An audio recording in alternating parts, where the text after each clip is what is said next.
को इंडोर्स करता हूँ कि पुतिन इसको प्रेशर में नहीं आएगा, बिकॉज उनके भी सॉवरेनिटी का मसला है और वो अपने लिए थ्रेट समझते हैं कि इफ़ यूक्रेन डिडंट। और अब खबर नेटो चीफ की, जिन्होंने भारत, ब्राज़ील, चीन को धमकी दी। इस दौरान नेटो देशों ने यूक्रेन की भरपूर मदद की, उसे सारे हथियार दिए, मॉस्को पर हमले की छूट भी दी।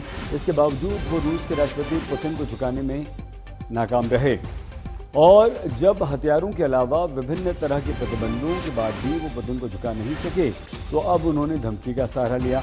मार्क रूटे ने भारत, चीन, ब्राज़ील को धमकी दी कि अगर पुतिन यूक्रेन के साथ शांति वार्ता के लिए राजी नहीं होते हैं तो ये तीनों देश रूस से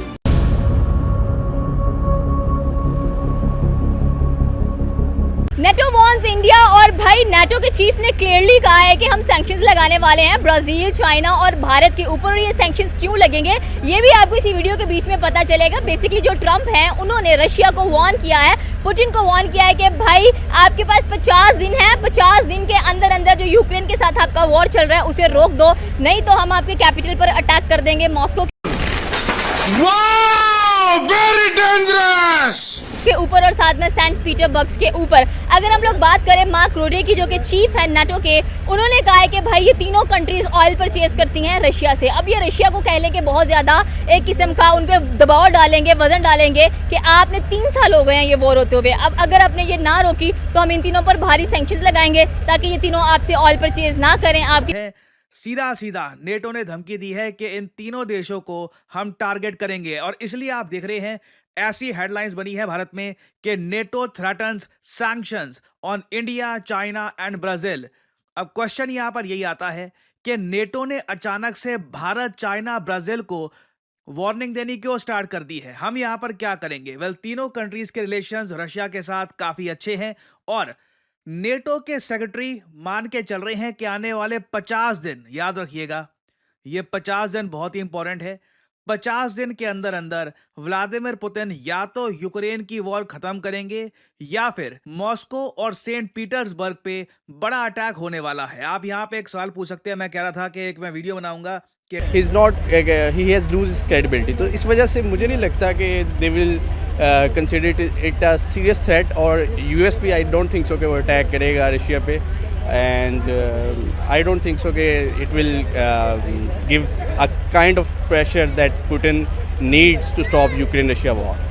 ये मैं एक बात यहाँ पे कहना चाहूँगा कि ये जो डोनाल्ड ट्रंप अपनी तरफ से कोशिश कर रहे हैं ना, और नेटो को लगा के जो है वो धमकियाँ लगाई जा रही हैं यहाँ पे 3 बड़ी कंट्रीज़ को, स्पेशल चाइना, ब्राज़ील और इंडिया जैसी बड़ी कंट्रीज़ को, मेरे ख्याल में ये बेवकूफ़ाना हरकतें कर रहा है और ये पुतिन को कभी भी किसी सूरत में नहीं रोक सकता। पुतिन इनका बाप है और पुतिन ने तो अभी पीछे देखा होगा कि सिर्फ गैस बंद की थी और पूरा यूरोप जो है वो गैस की वजह से मरता हुआ दिखाई दे रहा था। वहाँ गैस की क्राइसिस नज़र आ रही थी, उनकी इंडस्ट्री बंद होती नज़र आ रही थी। तो ये इनके ख्याल से ना ये अभी ये इमेजिन साथ में ट्रम्प ने बोला है कि 30 कह लें कि यूरोपियन कंट्रीज आती हैं नेटो के अंदर और 2 कह लें कि साउथ अमेरिकन कंट्रीज आती हैं, तो यूरोपियन कंट्रीज भी मिलकर ही अटैक करेंगे उसके ऊपर। देखिए ये उनकी बेवकूफ़ाना हरकतें हैं। इनको पता नहीं है कि अगर अमेरिका के बाद दूसरा बड़ा मुल्क आता है ना अगर असले के लिहाज से, तो वो रशिया ही आता है।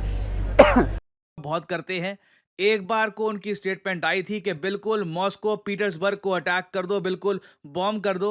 by the Europeans, and secondly, that President Trump said, basically, if Russia is not serious about peace talks, within 50 days, he will slam secondary sanctions on countries like India, China and Brazil. So my encouragement to these 3 countries particularly is, if you live now in Beijing or in Delhi, or you are the president of Brazil, you might want to take a look into this, because मेरे पास तो वो तमाम चीज़ें खत्म हो जाएंगी जिसके लिए मैं मारा कभी किसी मुल्क में। भारत क्या करने वाले हैं भाई, क्योंकि इंडिया हमेशा, ट्रम्प कुछ भी हो जाए भारत को नहीं छोड़ता, उसके पीछे लपका हुआ है। अरे टेंशन नहीं लेने का, अपुन है ना। देखिए मैं यहाँ पे कहूँगा कि यहाँ मुझे ना कहीं कोई इट वैर का वो कहीं ना कहीं वार नज़र आ रहा है। और उसकी रीज़न क्या है? उसकी रीज़न ये है कि वो किसी सूरत में ये नहीं चाहता। उसने अभी रिसेंटली देखें कि 500% टैरिफ जो है वो किस पे आयद किया, चाइना और इंडिया पे। तो क्या वजह थी? 100% टैरिफ है। अब उसकी रीज़न क्या है? उसकी रीज़न ये थी कि जनाब वो किसी तरीके से इंडिया को कमज़ोर कर दे, चाइना को कमज़ोर कर दे, ये इंडिपेंडेंट रहना है ना, मतलब ये हम पे डिपेंडेंट हो। जैसे पाकिस्तान आज इतना कमज़ोर है, पाकिस्तान IMF के पास जाता है, पाकिस्तान कभी भी अपना स्टैंड नहीं ले सकता, कभी रशिया के साथ खड़ा नहीं हो सकता, कभी अमेरिका के साथ खड़ा नहीं हो सकता। हम चुप चपीते जो है वो सिर्फ तमाशा देख सकते हैं।